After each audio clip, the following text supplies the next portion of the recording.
Hello, folks. I'm here at Chavis Motorsports. I walked into this place and was just completely overwhelmed by everything on the wall. He's got all kinds of winner's checks on the wall. All kinds of stuff on the wall. Bank of tires,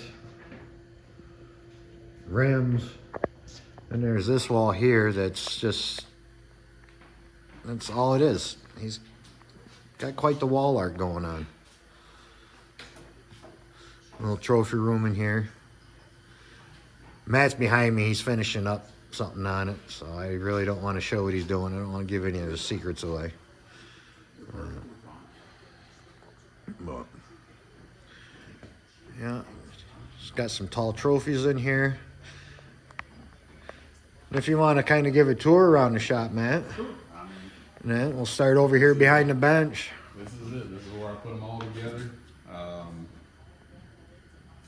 I used to work for Eddie Mishu Motorsports back in the day. He always turned all the other stickers upside down. So there's I just brought that over from him. It's not derogatory to anybody else. His whole slaying was, turning the competition upside down.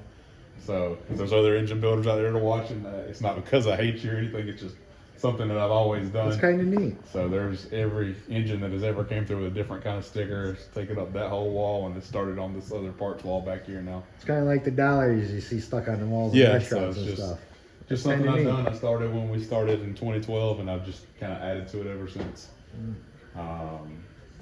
Dave that helps me, he has a bench here. I'll finish up a motor to a certain point, and I'll put it over here, and he'll finish that up and get it ready for us to dyno. Takes them apart, cleans everything up for me. All the machines we use, lathes, hones. The big one in the back corner, you won't see that in most kart shops. That's actually for cars, V8s, V6s. Most people just use this little red thing here for honing a cylinder out or some type of handheld hone. That's actually, a car hone, but I like it because it gives a repetitive crosshatch, a repetitive pattern. You know exactly what it's going to look like versus taking and doing it with your hand. So my dad had one of those when I started working with him, and when I started my own business, I was like, I just have to have that. So I like the At least you can do what you need to do with it. I mean, if it's it's quite overkill, but it works for me. You hear that, guys? You guys got race motors out there. You just found a new shop that can hone cylinder walls for you. Right? Yeah. It'll hone anything up to a V10. Lathe and stuff, and a bunch of storage and stuff like that. Just miscellaneous checks that we've won throughout the years. Once we take a motor apart, we just kind of put them down here. We put them in boxes and bins and put everything under here, and I'll take them out one at a time and start building them. And just miscellaneous stuff for like valve work, head work, grinders and whatnot. There's Dave. Dave finally made it in. Corner over here is just our miscellaneous corner here.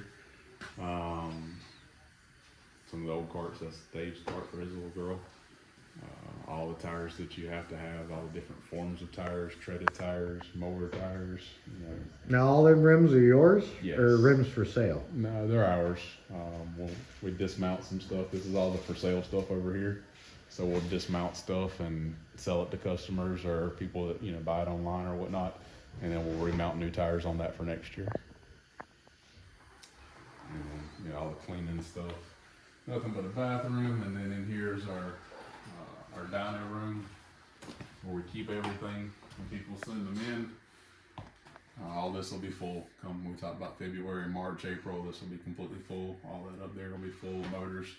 This is already people getting a start on 2026. See, there are people out there smart enough. Get the motors out now.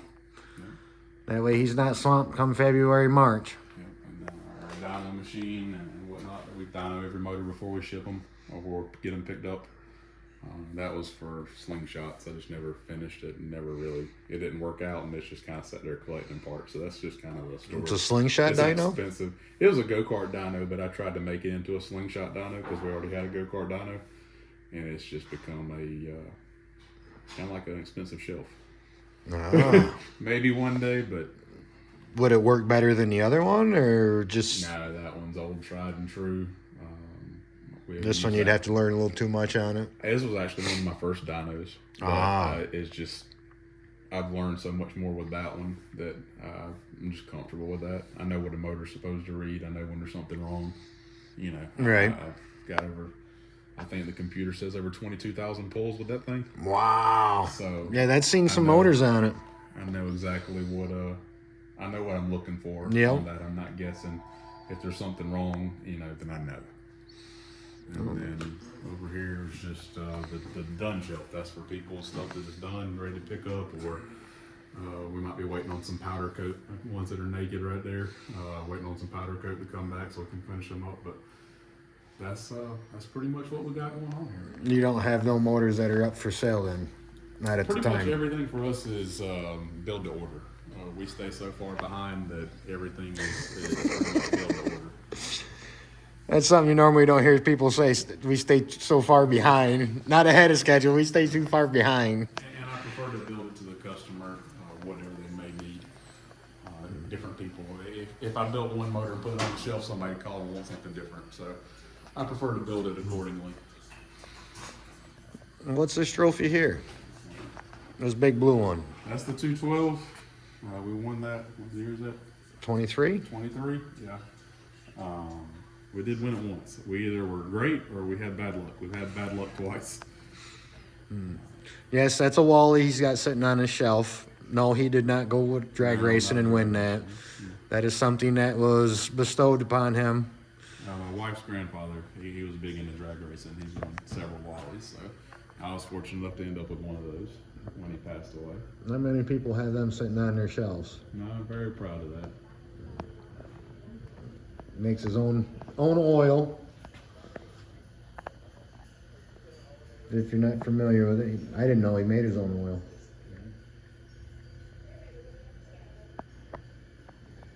And we got the Garter National Trophy. Is there any trophy that you have that like you're most proud of? Trophy, these are pretty cool. The old Maxis guy, I always thought those all pretty cool.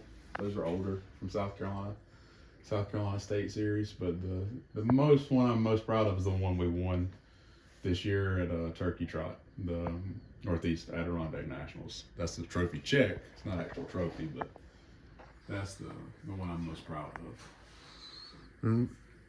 These motors are what? Your These motors? are ours, yeah. We have a little bit of everything. The Ducars, the Opens, all the clones, the animals, an old flathead down there if we ever get to race it again. Definitely some cool trophies in here.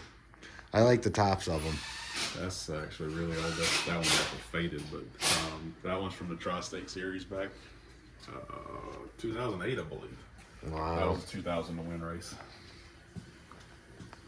Yeah, he's got a lot of decor on his walls. Very nice shop, Matt. Very nice shop. I appreciate it. So yeah, if any of you've never been up here and wondering what his shop looks like, how he works his man, he's don't look much different than most people's garages.